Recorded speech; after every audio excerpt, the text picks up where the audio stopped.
I thought this was about the most inconsequential episode we've had the whole season. There's really just two plot lines. One is Christine and David with kids in tow looking for a venue for their upcoming nuptials, despite the fact that there's been no engagement yet. That's plot line one. And then plot line two is Meri moving out of her home and Cody helping her. So my first thought was TLC, do better. But the second thought was, in both cases, both of those storylines, I thought there was really important information. Both were concerning to me, and not in a funny way.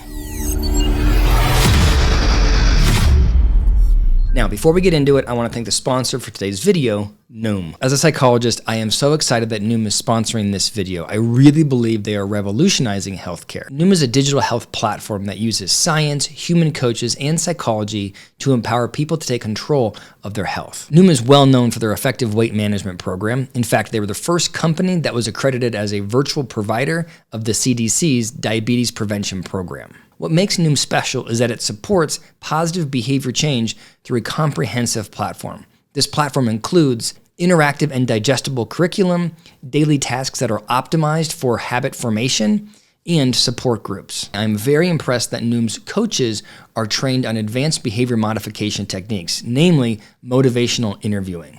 Without a doubt, the Noom platform gives you the tools you need to take control of your health. And the good news is, because you are a member of the PSYCH YouTube audience, they are offering you a free Noom evaluation and free 14-day trial. All you have to do is click through the link below in the description. I really recommend you try it out. Okay, let's get back to the video. Okay, let's start with Meri. So in this episode, Meri is moving back to Parowan. She needs Cody and his best friend's help to move all of her stuff into a U-Haul so that she can get out of town. I think for most people, objectively, this is a very good decision for Meri. The divorce is finalized. She's going to move on with her life and get a fresh start.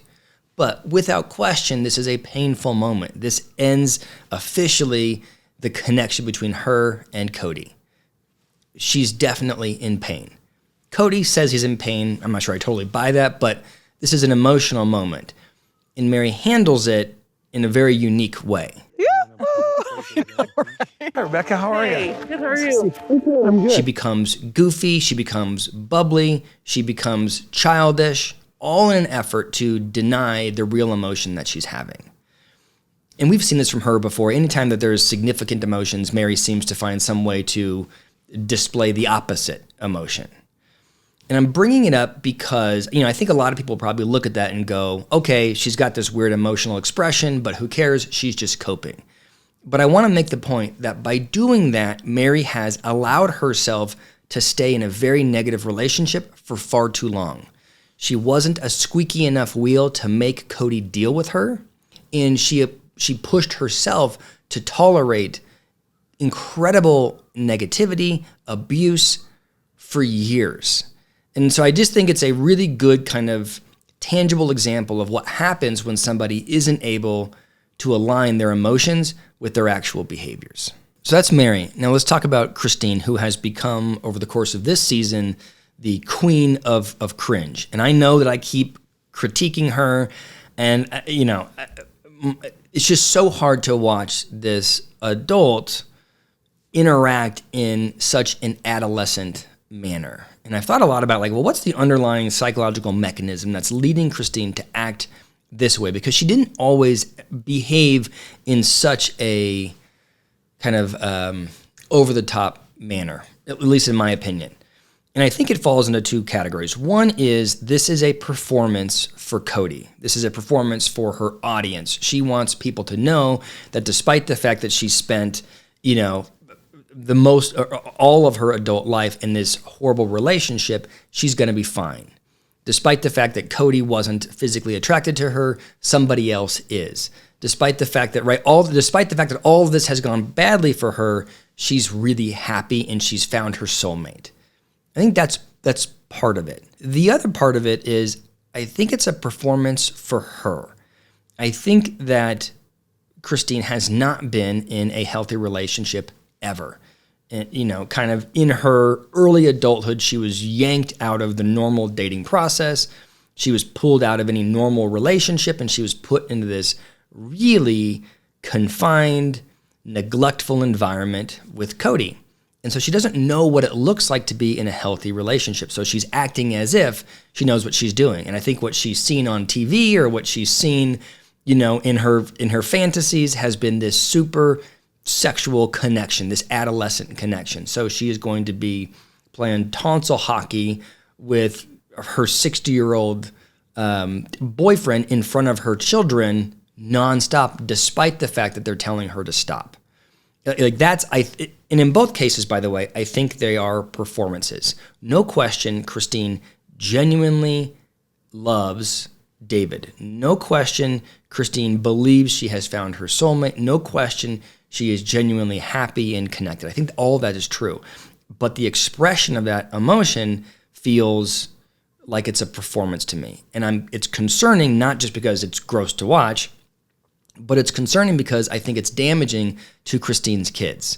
If you look at the course of Christine's life, she has always put the needs of others first, always put the needs of the kids first. And now she's saying, it's almost like she's made the decision, I'm going to put myself first.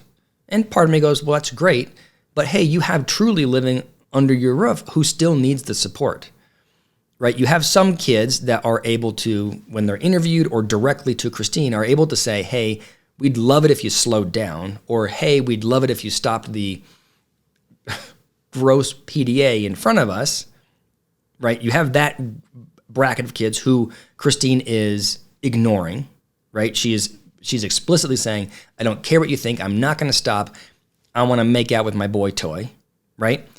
And then you have Truely, who I think is less capable at this stage of the game of communicating her emotions. So in this episode, she is physically getting between Christine and David over and over and over again in a pretty aggressive way. Nice. Yes, we would need to utilize probably most of this area, especially if you're And Christine's reaction to that is, oh, stop it, right? And then she's grabbing on, she's latching on to David, fighting off her daughter. And I think Christine's telling herself, this is funny, or maybe she's telling herself, I want Truely to know what a healthy relationship is. But from my vantage point, this is damaging for Truely. She doesn't know how to understand this relationship. By the way, I'm a 42-year-old psychologist, and I'm looking at it going like, this is a weird relationship. It's going too fast. It's too overt. The emotions are too uncontrolled. Like, there's a lot of reasons to look at it and go, hey, there's some red flags here.